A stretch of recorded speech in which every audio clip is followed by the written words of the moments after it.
So we're here at Kendal Mountain Festival with none other than Pete Whittaker. Pete, it's great to be here with you. It's good to be here with you.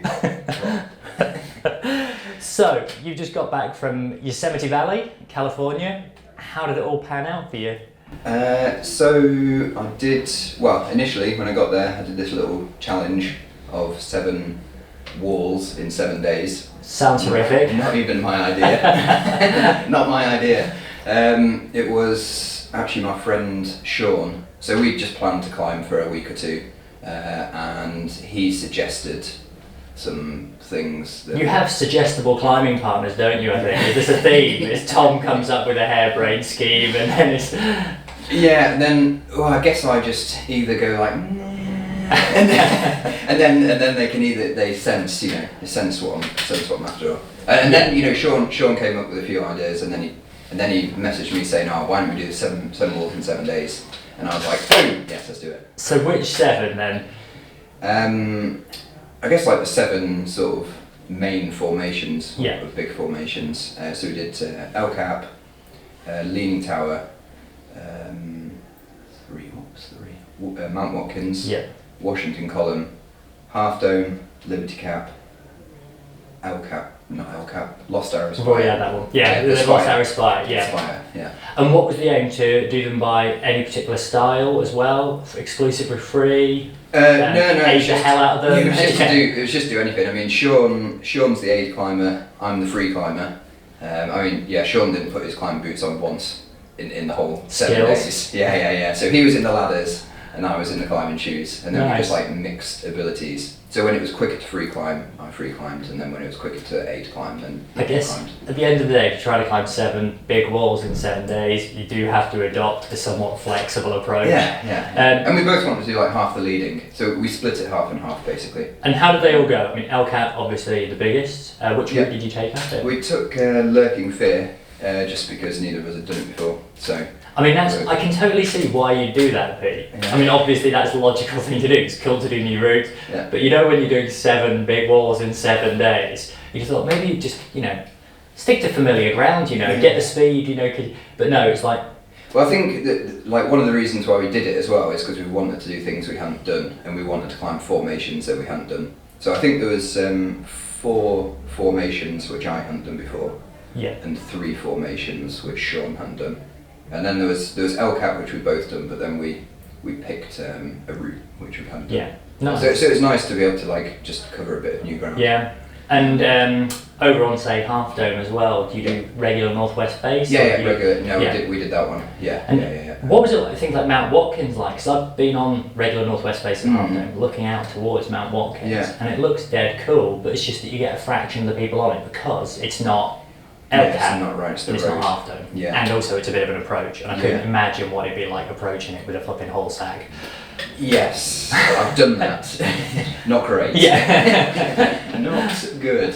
But I mean, Watkins was like further down the valley, like where El Cap was, like the south face, which is on that. It'd be really popular. It'd be such a good route. It's really good. How much rest did you get in this 7 days? Because, again, these routes, they're not just your single pitch, even your conventional short multi-pitch. No. These are genuinely quite big walls. Yeah. I guess the aim was to do them in under 10 hours. Yeah. Because then So you could eat and sleep. So then you have time to walk in, you have time to walk out, you have time to like do a little bit of chilling at the end of the day, Yeah. potentially go for a shower, eat. and Non-essential. then- That could happen on the non-essential, 8th day. Could happen whenever. And then you can actually go to bed at 8 o'clock and then get up at 4 o'clock and have enough sleep.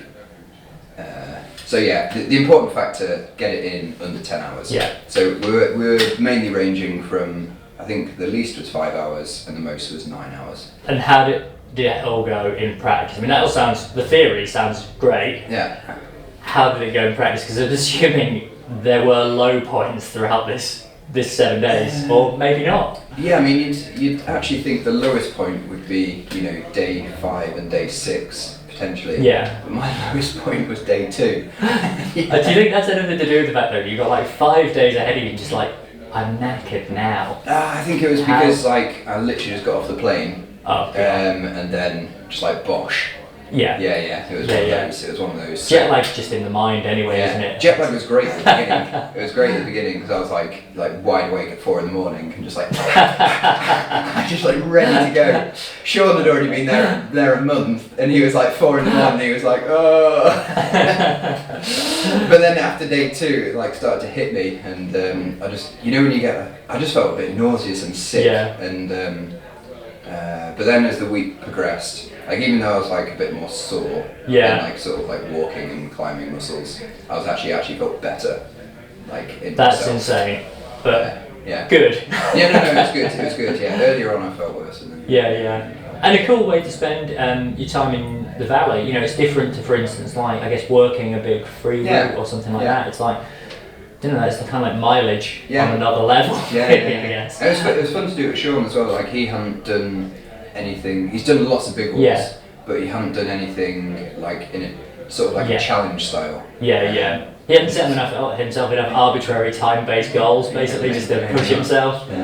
But like, he totally smashed it. Nice. It was good to see. And I guess that's the other thing as well, is that there's like the partnership throughout those things. It's just like, if you're with the right person, it just kind of works, doesn't it? Really? Yeah.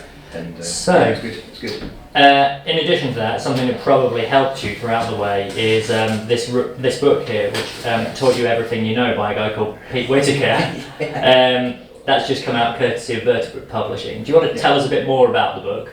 Yeah. So I guess I originally came up with the idea because I was doing all these crack classes, like coaching, and people always went away and they'd always like learn something, but then I was always getting lots of questions at the end, and I had lots of information and I wanted to give it to them, but I didn't have any form. You know, it's like there's only so much you can give someone in a 10-minute conversation. Totally. You know? So then I was like, I just want to put all the information that's in my head somewhere and a place. And the book. This is where it ended up. Yeah. And also there isn't really a there's lots of things about crack climbing, like a little bit of information here, like a little article from 1990, and then, you know, one there and one here, and it's like I can pull that from there, I can pull that from there, but there's no having it in a single place. volume. I think makes a big difference, isn't it? Yeah. And as I say, I mean, you've delved into the deep, dark arts of crack climbing more than most. Yes. Do you think,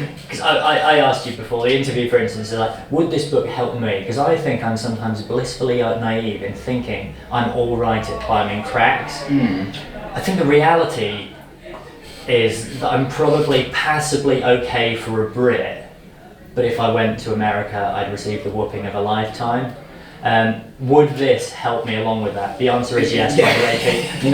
No is a real negative point against this book. I think basically, like, whatever, it does start off at the real basics and it goes through all the way to like really advanced stuff. So sort of like whatever level you're at, you know, you will find something that you're able to learn. Because I still don't believe that stack jams or stack fist or whatever it is, butterfly jams, are actually real. They're just something that you and a variety of other people have just made up. It's fake news, as far as I'm concerned. I've never used one, at least knowingly. No. But maybe you just don't know how to use them. That's probably the thing. But it tells you how to use them. But it's worth reading this book by a guy called Pete Whittaker. Something like that, And along the way as well, so one of the cool things about the book is you've gone and interviewed a bunch of heroes and sort of crack legends along the way. Do you want to tell us about a few of the sort of standout people that you spoke to? So basically, essentially I interviewed the people in the book, firstly to sort of like break up the writing and the detail, the technical information, and also give people like a small insight into like the great crack climbers and like little tips from them.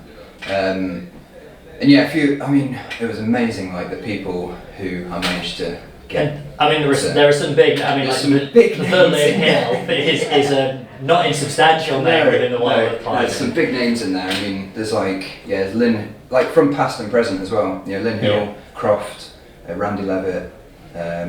And then more recently, you know, you got Beth Rodden and people like that, and then there's like the Honwad. I've heard of him. Yeah, Hazel, Babsy, Mason. Yeah, like Nico. It's like big names. And it's good. Before this, we were speaking briefly about Pete Croft because he's a personal hero of mine. I guess he's just been good for so many years, and he's always come across as dead humble. Yeah. You know, Flash the Phoenix all those years ago, soloing Astro Man, which sends shivers up my spine. Which I only found out quite recently. He'd done it multiple times as well, which is horrific. And what was it like? You know, speaking to him, for instance. Yeah, I would say speaking to Peter was probably he was like one of the, he was a good guy to speak cool to. guy, I would say, and like the little story that he came back with, because I ask everybody like for a memorable crack moment, and his little story is like, it's a great little story about this bat in a crack and solo it basically some soloing some like, I think it's a 5/12 finger crack, and how he soloed it, and there's no top out, so then he had to like down solo it, and you'll have to get the full story. Oh, yeah, but it's worth buying this book just for that story, by Pete Whittaker, just for the story, but also by Pete Croft. Yeah. But it was nice speaking to Peter. I've never met him, but it was just like really nice, helpful, like on email. And it was just good. It was nice to be able to speak to these like legends, and they're just totally helpful and really keen. Cool stories along the way as well. Yeah. Great. Well, thanks a lot for taking your time out of your busy schedule, and catch up with you soon, Pete. Yeah, nice one. Thanks. Cheers. Cheers.